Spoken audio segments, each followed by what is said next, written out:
Webale gwe wenna awuliriza programu yaffe eya Gospel Truth ne Andrew Mac. Twagala okusiima n'ekirabo okuva mu Andrew Mac Ministries. Kakasanga owulira ekigambo ky'olunaku mu programu yaffe, otukubire ku simu yaffe eno wammanga okuba omuwanguzi. Essimu eri 0200 33 0000. Njiddamu 0200 33 0000. Kuba okuva ku ssaawa 3 ez'okumakya okutuuka ssaawa 11 ez'akawungeezi okuba omuwanguzi. Weebuuza w'osobola okusanga ebitabo bya Andrew Mac byonna n'amasomo ge gonna. Nkwanjulira ettundiro lya Andrew Mac ery'ebitabo erisangibwa wano ku luguudo lwa Luganda Road ku kizimbe kya Park Royal mu maaso ga Watoto Church oba Senana Supermarket omwayiro gw'omukaaga. Tukyalireko okuva ku Monday paka ku lunaku olw'omukaaga okuva ku ssaawa 3 ez'okumakya paka ssaawa 10 ez'akawungeezi. Tojja kusigala kyekimu. Welcome to Gospel Truth with Andrew Womack, a teaching ministry that focuses on God's unconditional love and grace. If it wasn't for Andrew's teachings, I would never be where I am today. I would never have victory. I would be living a life of defeat. It was Andrew's teaching that allowed me to develop that faith. And now, here's Andrew. And so I believe that God would be more pleased with you if you were to move in the direction of the things that God has placed in your heart. Nolwekyo nze nzikiriza nti newankubadde ky'oba olubira oba tonnakiraba naye ate Katonda yaba musanyufu gy'oli w'obanga osigadde mu mukululo ogwo mu ekyo kye yakugamba. And even if it doesn't work out perfectly and if you don't ne bwe kiba nti nno tekinnaba kukolera ddala nga we wandikisuubidde oba eyo kyakuweebwa, see things work, I believe that God would reward you and say, at least you went for it. Ne w'obanga tolabye bintu ebyo nga we byakuweebwa naye w'obanga osigadde era okyabirondoola kitegeeza Katonda ajja kuba musanyufu naawe era ajjagamba nti ekirungi nti mu butuufu obadde era okiruubirira ajja kukuwengula olw'ekyo. I believe that God would cheer you on for that. Nzikiriza nti Katonda ekyo kyajja osinzirirako ate era akuwengule. But see, that's a mindset n'olaba nti eyo ndowooza that is different eyawukanira ddala than what the common mindset in the world is. Kweyo endowooza abantu abasinga mu nsi muno gye balina. The mindset in the world is all about security. Kubanga endowooza y'abantu olwaleero yeesigamye obukuumi bwange buli lidda wa gavumenti etuyambe. And not taking risk. Tebaagala kubanga bagezaako ekintu kyonna babe nga bagezesa. And they're afraid of failure. Lwaki? Kubanga batya okulemererwa. And literally, I was afraid of failure. Nange nno bwe nti bwe nali ntiira ddala okulemererwa. I knew that God eventually wanted me to be nali nkimanyi ddala nti Katonda yali ayagala mbeere on television ku telefayina around the world. I knew that he wanted me to have ministries around the world. Era mbe nga obuweereza bwange bwetooloola era nga bukoma ku bantu bangi okwetooloola ensi yonna. Bible schools around the world, but all of those things. Amasomero ga Bible school okubanga nago geetooloola ensi yonna naye ebyo byonna ebintu awamu. Man, there's a lot of effort involved in it and a lot of risk. Namanyira ddala nti nno byonna bijja kuba bitwala amaanyi mangi n'okubanga mu butuufu neetadde nnyo ku bunkenke. And you know, right now we spend $1.25 million per month. Wakati bwenjogerera olwaleero tusaasanya miliyoni ya $1 n'obutundutundu buli mwezi on our television bills. Okusasula telefayina zonna ze tubeerako okwetooloola ensi. And of course we have employee nga teweerabira nti era tulina n'abakozi expense, we have facilities expense. Tuba tulina obbasasula n'ebintu byonna bye tukozesa okwetooloola ensi yonna tulina obbisasulira. We have all the materials that we put out. We put out at least $1.25 million worth of materials per month. Tulina ebintu bingi nnyo bye tugaba okwetooloola ensi yonna kati byo byonna byonna oba obigasse tufulumya akakadde kamu n'obutundutundu obugwamu obwa $1 buli mwezi. And all of the things that it takes, there's just a lot of effort ng'olaba ebintu byonna byonna kati byenjogerako bitwala amaanyi mangi into doing that. And I knew that for me to start pushing and moving in that direction, okulaba nga tubikola naye nze nga nkimanyidde ddala nti nze okusigala nga ngezaako era nga nsindiikiriza okugenda okugenda mu ogwo omukululo was running the risk of failure. nali nduubiridde okulaba nga ndaba okulemererwa And I had to sit here and evaluate. Do I want to leave the security kati nalina okutuula wansi ntandika okubalirira nti njagala mbeerewo na buno obuvumu bwe nnina kati of just reaching 3% nga nkoma bukomi ku bantu obutundu 3 ku 100 of the U.S. population wano ku bantu bonna abali mu Amerika with our television broadcast, ministering to people on a level where we were making some impact and people's lives were being changed? okuyita mu telefayina yaffe program gye tulina tusigale ku bantu bano be tukomako obulamu bwabwe kasita tulaba bukyusibwa era waliwo enjawulo Did I want to leave the security of doing that oba nali nina okuva mu kye nali mpita obukuumi mu kukola ekyo and just go for it wabula ntunde omwoyo ŋŋende mu maaso and risk putting myself in a situation where we could fail? neeteeke mu katyabaga okwokulaba nti nnyinza n'okulaba okulemererwa But I tell you, I believe that the worst failure of all is to never try. naye nze nzikiriza nti okulemererwa okukyasinze gwe kwe kulemererwa okugezaako ekintu kyonna And do what God told you. okuba nti okolera ddala ekyo katonda kye yagamba okukola And like I said at the beginning of this program, I knew what the Lord wanted me to do. I knew He wanted me to be reaching people all over the world. naye nga bwe nabadde nkugamba nga tandika puroguramu eno nti nali manyidde ddala katonda kyali anjagaza okuba nga nkoma ku bantu okwetoola ensi yonna And so I knew that, but I was moving that direction so slowly and at such a pace that if the Lord hadn't changed some things, if we hadn't sped up, era nali nkikola ekyo nga ŋŋendera mu mukululo ogwo naye nga ŋŋenda mpola nnyo era katonda ayinako okuba ebintu bye yalina okukyusa nga n'ate naffe kennyini twalina okuba nga twanguyayanguyaako man, I'd have been 400 or 500 years old before the vision that God put in my heart would have come to pass. kubanga singa saakola ekyo ne katonda n'okuba nga akyusa bye yakyusa kyandintwalidde emyaka 4 n'okusingawo okubanga tulaba okwolesebwa okwo nga kubaawo I was running out of time. obudde bwali bumpiseeko And so I had to make a decision to go for it. kye nakola nayina okuba nga nkola okusalawo okuba nti ŋŋenda mu maaso And I remember when the Lord spoke this passage to me. kati nzijukira bulungi katonda bwe yayogera nange olunyiriri luno That was on January the 31st, 2002, yali January 31 mwaka gwa 2022 that I have limited Him by my small thinking. katonda bwe yaŋŋambira nti nali mukugira okuyita mu ndowooza yange entono And so I meditated on that for a week or so. On February the 11th, 2002, kati natandika okukirowoozaako ne nkifumiitirizaako ndowooza okumala wiiki nga nnamba kati ennaku z'omwezi zaali 11 era January 2022 I called my employees together. We had 23 employees at that time. Now we have 987. nayita abakozi bonna be nali nkola nabo ebiseera bye twalina abakozi 23 ngoyo kati naye ng'olwaliro wenjogera kati tulina abakozi 987 employees worldwide. nga bano nno kati bwe bakozi be tulina okwetolola ensi yonna But I called those 23 people together kati nayita abakozi abo 23 bonna wamu and I told them what God had spoken to me, how I had limited God. ne ntandika okubagamba ekyo katonda kyali ayogedde nange engeri gye nali mukugira And I said, I don't know how long it takes ne bagamba nti simanyi oba kigenda kutwala budde ki to change this image okulaba nga tukyusa ekifaananyi kino on the inside of you, of me. ekyo ekiri munda mu nze I don't know how long it's going to take. simanyi oba kigenda kutwala bbanga lyenkana But if it takes a month or a year or 5 years or 10 years, I don't care what it takes. Whatever it takes, ki oba mwezi oba mwaka oba myaka 10 naye kyonna kyonna kye kitwala I am going to go for it. nze kyensazeewo olwaleero nti nteekeddwa kubanga ŋŋenda mu maaso Man, I took the limits off. I told them we are going to see growth. We are going to see things change. katonda bwe ntu ne mujjako ekkomo ne ŋŋamba be nkola nabo nti tuteekeddwa okulaba ebintu nga bikola ate tugenda laba nga ebintu bingi bikyuka And you know, I honestly didn't know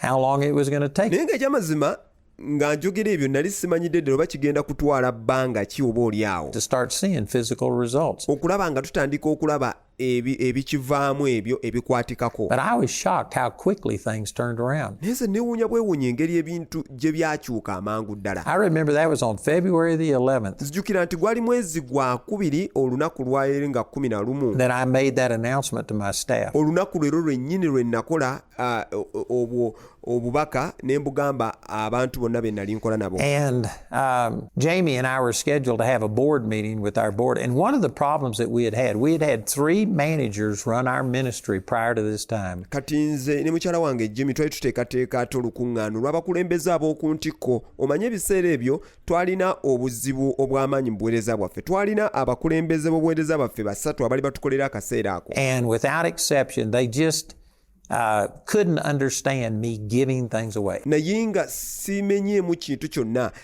baali tebategerera ddala lwaki nali ebintu byonna bye twali tukola twali tubigaba bugabi. Every one of them came against me and told me I had to start selling things. I needed to change the way I conducted things. Era abakulembeze bonna abasatu nga sibaawuddeemu bonna bannumbanga buli omu n'atandika okuŋŋamba ne bannange oteekeddwa okyusa enkola gy'okolamu oteekeddwa okutandika okutunda ebintu bino oleke egaba bigabe. And I wound up having to let all 3 of them go. And so finally Jamie was running the ministry. Ekyamazima banteekako akazito kaali k'amaanyi nga simalina kya bakolera era naye sirina kirala kyakola okuggyako okubejjako bagende. N'olwekyo mukyala wange Jemmy n'atandika okuba nga kwasaganya emirimu gy'obuweereza. And she did a better job than any of these managers that we had. Yakola n'omulimu gw'amaanyi kambabuulira okusingira ddala n'abakulembeze bano bonna abasatu be twalina. But man, it was just taxing. Naye nga buli kimu kyonna kyali kizibu ddala. At that time, with 23 employees, that was still a lot of work. And she would travel with me, but when she would travel... Akaseera ko jjukira nti twalina abakozi 23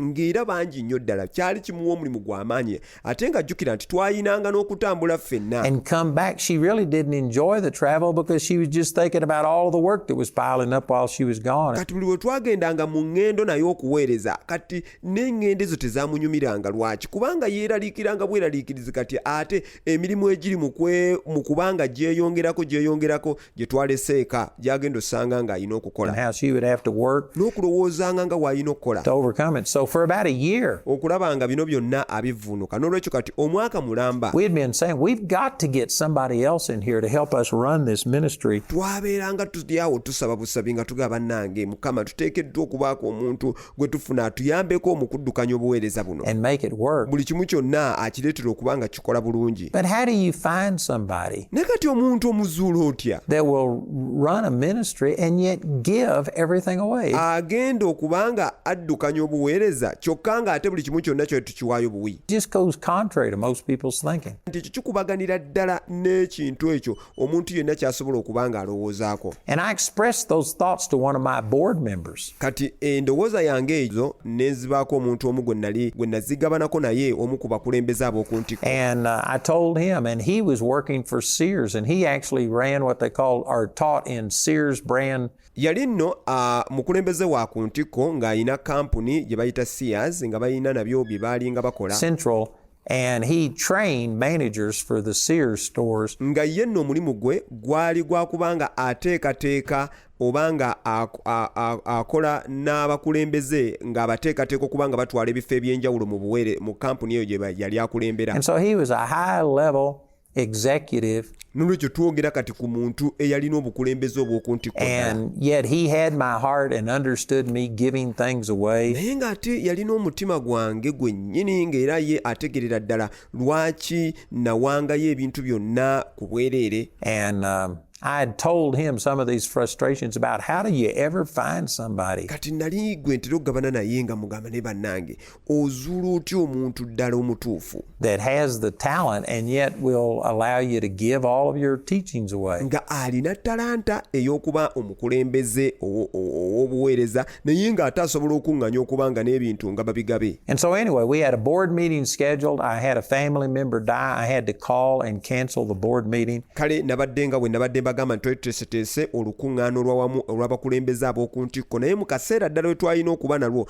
ate ne mbaako omuntu wa famire yafa ne mba nga ninayina okugenda okumuziika. And I called this board member who was this executive for Sears. Kati nenkubira omwami oli gwe mbagambye eyali atuula naye ku bakulembeze ab'oku ntikko aba kampuni eri gye bayita Sears. And when I called him and told him that I had to cancel the meeting, Kati bwe namukubira ne mugamba munnange nno nsazizzaamu olukuŋŋaana lwe nabadde nalwo. he says, I'm glad you called because God just spoke to me and told me to quit my job and come out to Colorado and take your ministry to the next level. Yangamba munnange olyose n'onkubira kubanga Katonda nange yakoogera nange yaŋŋambye nti ndeke omulimu guno gwe nkola nzije e Colorado mbenga nkola naawe ntwale obuweereza bwo ku ddaala eddala. And that may not sound important to you, but I tell you, Jamie and I for a year or two had been saying, God, we just need help. Kiyinzika nno okubanga gwe tekikola makulu gwawuliriza naye nze ne mukyala wange Jimmy okumala omwaka mulamba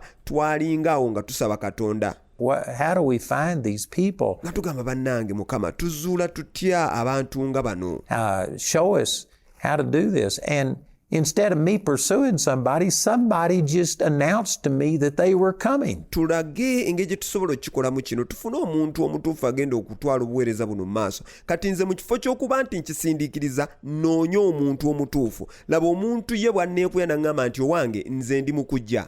Taking over the ministry. Abange ngenda kujja nkole naawe mu buweereza bwe era mbutwale ku ddaala eddaliddako. And David Hardesty, he was a man and he was with us, I think it was for 12 years. Omwami oyo yali ajja erinnya lye bamuyita David Hardesty nga yakola no naffe okumala emyaka 12 miramba. Or something like that, and I tell you, he did a lot of good. He took us from 23 employees. Naye ng'omusajja ono yakola omulimu ogwali ogw'amaanyi ddala. Yatujja ku bakozi 23 be twalina. To 350 employees. N'atutuusa ku bakozi 305 in 12 years. Mu egyo emyaka 12 gye yatukolera. I mean, it was phenomenal. Omusajja ono yali wanjawulo. And the point I'm making is that, see, when I changed and said, all right, I'm going to head in this direction, I'm going to take the risk, I'm going to do whatever. Nolaba nti kyengezaako ensonga eno okusimba nti bwe nakyusa endowooza yange ne ŋŋamba nti nteekeddwa okukola kyonna. God supernaturally began to era nnyingire mu kaseera akazibu Katonda mu maanyi ge do things and add to me the people that I needed. Yatandika okukola buli kintu kyonna n'angattako abantu ddala abo be nali neetaaga. Also, another key thing that happened right within a week of me making this announcement. Era n'ekisumuluzo ekirala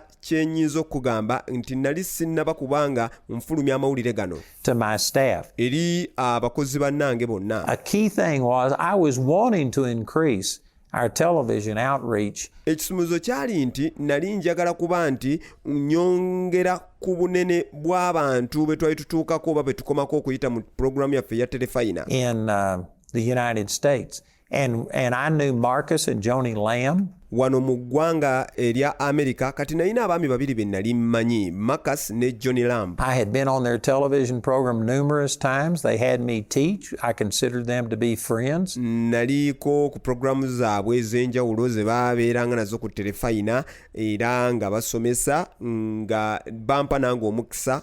Nali bamanyinga mikwano gyange. But when we tried to go on Daystar, naye ate bwe twagezaako okulaba nga tugenda ku mukutu ogwo gwe baakolerako ogwo bayita Daystar, it just wouldn't work out for whatever reason. ebintu munnange byagaana okukola siyinza kumanya oba yali nsonga ki. They actually had a rate card. This is what they normally charge people. And when our media buyer contacted them, kubanga bo baayina emiwendo gye baagobereranga gye baawanga abantu abaali baagala okwegatta ku mukutu gwabwe. Kati omuntu akwasaganya emikutu gyaffe naffe egy'okumpewo bwe yabagezaako okwogera nabo, the prices that they would give us were higher than their rate card. ate emiwendo gye baatuwanga gyalinga minene ddala okusukkuluma kw'egyo emiwendo gye baalinga bawa abalala. Which didn't make sense. I didn't understand. I never talked to them personally about it, but anyway, for 2 years. Kati kunze tekyakola makulu. Ekyamazima kiri nti saayogera naye nganze omuntu naye okumala emyaka kati 2. We had tried to go on Daystar and it just wasn't working.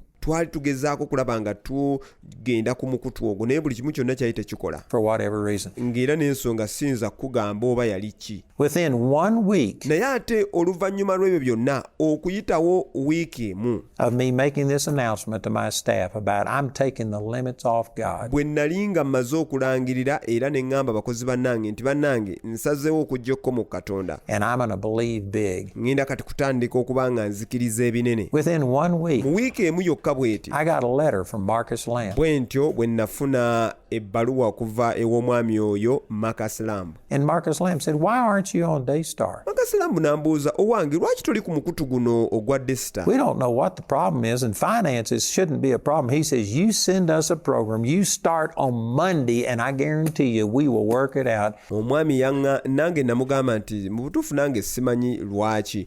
Omwami n'aŋŋamba nti eby'omuwendo ebya ssente si bwe buzibu bwe ky'oba okola weereza programu gy'oyagala okubanga erabikira ku terefayina eno buli kimu kyonna ŋŋenda kikolako mu bwangu ddala programu yotandika okubeera ku TV ku Monday. That you will be able to pay for it. Oluvannyuma tujja kwogera ku bisale gwe by'owulira by'osobola okubanga osasula. And so a door that I'd been knocking on for 2 years trying to go on there, all of a sudden, enzigi ze nali nkonkonedde emyaka 2 nga ngezaako kubanga neegatta ku mukutu ogwo amangu ddala. it opened without me even knocking. It Enzigi zeggula nga sizikonkonye nako nate. just, they came to me, "Why aren't you on Daystar?" And they invited me. Naye bo bennyini bannyini mukutu be bajja gye ndi ne bambuuza, owange lwaki toli ku mukutu guno ogwa Daystar? Ne batandika ate kati okubanga bannyaniriza. And I've been on Daystar since 2002. Okuva olwo mbadde ku mukutu gwa Daystar kuva mu mwaka gwa 2002. So now it's been 20 years. Kati gibadde emyaka gigina 2. And we have seen God change millions of people's lives through that. Nga tulabye Katonda ng'akoma ku bulamu bw'abantu bangi miliyoni ne miliyoni okwetooloola ensi. And all of these things begin to happen when I just made the decision that, you know what? Naye nga bino byonna bibaddewo lwaki? Kubanga nakola okusalawo ne ŋŋamba omanyi, I don't care if this is risky. sifaayo oba kino kye ŋŋenda okukola kigenda kunteeka mu katyabaga. I am not going to let fear of failure stop me. I'm going to do what God told me to do. And I started Era sigenda kuleka kutya kubenga kwe kunfuga, ŋŋenda kukolera ddala ekyo Katonda ky'ayagala nkole. Bwe ntyo ne ntandika blabbing my vision. okubanga njogera okwolesebwa kwange. That's another thing that you've got to do. Death and life Ekyo nno kye kintu eky'olina okubanga okola. Obulamu n'okufa are in the power of the tongue. Proverbs 18:21. biri mu maanyi ga lulimi, engero 18:21. And I had gotten to where I was afraid Kati nali ntuuse wentiira to speak out my vision because okubanga njatula okwolesebwa kwange, kubanga especially, over those 30-something years since the Lord called me, and that time when I had this experience in 2002, omanyi okuva we Katonda bwe yampitira emyaka kati 3 ebiseera ebyo, okuva Katonda bwe yampitira n'okutuusa awo we nali mu mwaka gwa 2002. I had spoken every once in a while about God wanted me to have a worldwide ministry. Mirundi mitonotono nali nina benjogedde nabo nga mbagamba nti Katonda ayagala mbeere n'obuweereza obw'amaanyi obukoma ku nsi yonna. And people would just look at me, and their reaction, sometimes nothing but a look, Naye abantu ebiseera ebisinga be nagambanga olumu kale tebanyeganga na kigambo, naye ng'entunula yaabwe yokka gye batunula would say volumes. nga mu butuufu ekulaga bingi. I remember one guy, Dan Funkhauser, who was my pastor, and he said this on a video that we've got. Omanyi lumu omwami omu nga yalina omusumba wange bamuyita Dan, yagenda n'agamba katambi akamu ke twalina. And we were interviewing him about my 50th anniversary, and he says, Andrew was talking about reaching the world, and says, man, people were staying away from his meetings by the thousands. Omusumba wange oyo yali agamba abantu ku katambi ke twali tumukutte nga tujaganya emyaka 5 ag'okubanga twali tuli mu buweereza, n'aŋŋamba nti owange Andrew ono yalinga amanyi otugambako nti nno Katonda amuyise kukola obuweereza obukoma ku nsi yonna, naye ng'ate abantu baalinga bamudduka mu bungi ddala mayiro na mayiro okuva waali, And he just couldn't see it. ng'era ekyo kyennyini kye nali njogera ye yali takiraba na kukiraba. And here I was blabbing my vision, and when you do that, it's like reaching down to pet a dog. Kati kye nali nkola awo nga nali njogera nga njatula kwolesebwa kwange, naye buli w'oyatula okwolesebwako obanga akakkanira wansi w'akabwa akato. And if every time you do that you get bit, you're going to eventually quit petting that dog. Kati akabwa kano buli w'okakakkanira n'obanga okakoonako ne kakuboggolera kiki ky'ogenda okukola? Ogenda kukulekerawo kubanga okakoonako. And if every time you start sharing your vision, you get somebody criticizing you, and Bwe kityo nno era bwe kiba kiva nti kasita otandika okubanga ogabana obanga oyatula okwolesebwako waliwo omuntu agenda okulumbagana akwogerere bubi and rolling their eyes or doing whatever to show that they don't believe in what you're saying. After a while, you get to where you quit saying it. bakuŋŋoole bakutunuliza amaaso nga balagira ddala nti byoyogera temuli kasasiro yennyini oluvannyuma ogenda kugamba naye mbutuufu omanyi kye mba nkola ebintu bino kandekerawo kubyogera. And that's what had happened to me. Ekyo nno kye kyantuukako nange. I'd quit blabbing my vision, but boy, when the Lord spoke this to me, I realized that a very important part. Nalekeraawo okwatula okwolesebwa kwange kubanga abantu banjogereranga bubi n'okuntunuulira obubi naye ate oluvannyuma Katonda wayogera nange nentegeera nti eno ensonga yali nkulu ddala. Of taking the limits off of God was tied to my tongue. I needed to start speaking out. Bw'eba nali wakujja kkomo ku Katonda nalina okulaba nga nzije kkomo ku lulimi lwange okusooka nalina okutandika okwogera my vision and saying where I was going. okwolesebwa kwange ntandika okwatula wa we nali ndaga. You know, the scripture says, write the vision and make it plain so that they that read it might run. Omanyi Abakuuku 2:2 agamba nti wandiika okwolesebwako ku mayinja buli yenna akulaba adduke nakwo. And you've got to start speaking your vision. Oteekeddwa okutandika okwogera okwolesebwako. Faith is voice activated. Okukkiriza kutuukirizibwa na kwatula. Death and life are in the power of the tongue. Obulamu n'okufa biri mu maanyi ga lulimi. And you have to start speaking out Kati oteekeddwa okutandika okwatula. what God has called you to do. Kiki Katonda ekyo kyakuyitiddwa okubanga okola. First step is you got to know what God's called you to do. I knew Eddaala erisookera ddala oteekeddwa okumanyira ddala kiki Katonda kyakuyitiddwa okukola. Ekyo nno nali nkimanyi. I just was afraid to speak it. I was being lazy. I was enjoying Naye nali ntya buti kwatula, nali mugayaavu, nali nnyumirwa. a breather where we weren't under pressure for a while. Ako akaseera bwe twalinga mu butuufu twali tetukyalina kazito nate. And so I was complacent Nolwekyo kati nali ne mpulira nga ndi mumativu and I was fearful ng'era nina okutya. of success. I was fearful of failure, and because of it, I was limiting God. Olw'okulaakulana,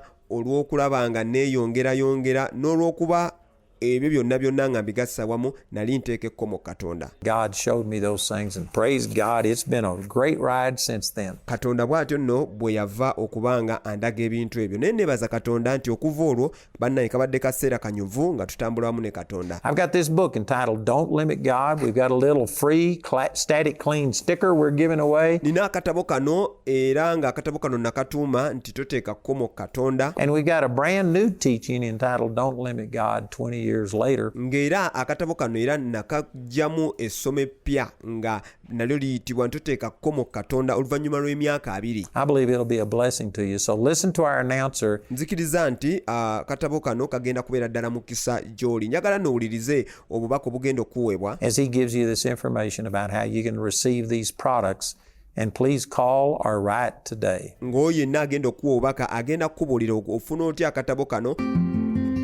Obadde okugira Katonda mu bulamu bwo okuyita mu kutya okulemererwa oba endowooza entono yiga okujja okkomo ku Katonda n'okumanya bw'okozesa amaanyi g'endowooza yo ng'ofuna amasomo ga Andrew Wommack. Essomo erisooka eriyitibwa toteeka kkomo ku Katonda n'ery'amaanyi g'endowooza. Ng'era tulina n'essomo etteeketeeke obulungi erisobola okuyamba okugenda ebuziba mu kusoma amasomo gano n'osobola n'okuba nga ogakozesa okuba ng'osomesa abalala. Okufuna amasomo gano tukyayireko wano ku dduuka eritunda ebitabo bya Andrew Wommack erisangibwa ku kizimbe ekya Park Royal Building ekiri mu maaso ga Watoto Church ne Senana Building. Okumanya ebisingawo osobola okuba ne ku nnamba z'essimu ezo ezigenda okuweebwa. Oweereddwa nnyo omukisa. Weebuuza w'osobola okusanga ebitabo bya Andrew Wommack byonna n'amasomo ge gonna, nkwanjulira ettundiro lya Andrew Wommack ery'ebitabo erisangibwa wano ku luguudo lwa Buganda Road ku kizimbe kya Park Royal mu maaso ga Watoto Church oba Senana Supermarket omwayiro gw'omukaaga. Tukyalireko okuva ku Monday paka ku lunaku olw'omukaaga okuva ku ssaawa 3 ez'okumakya paka ssaawa 10 ez'akawungeezi.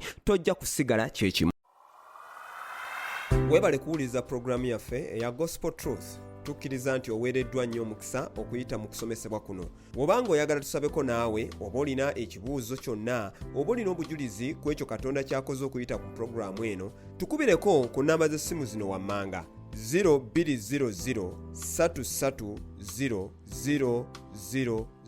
ngambye eri 0200 330 oba 0778 55 65 7 ngambye 0778 55 65 7.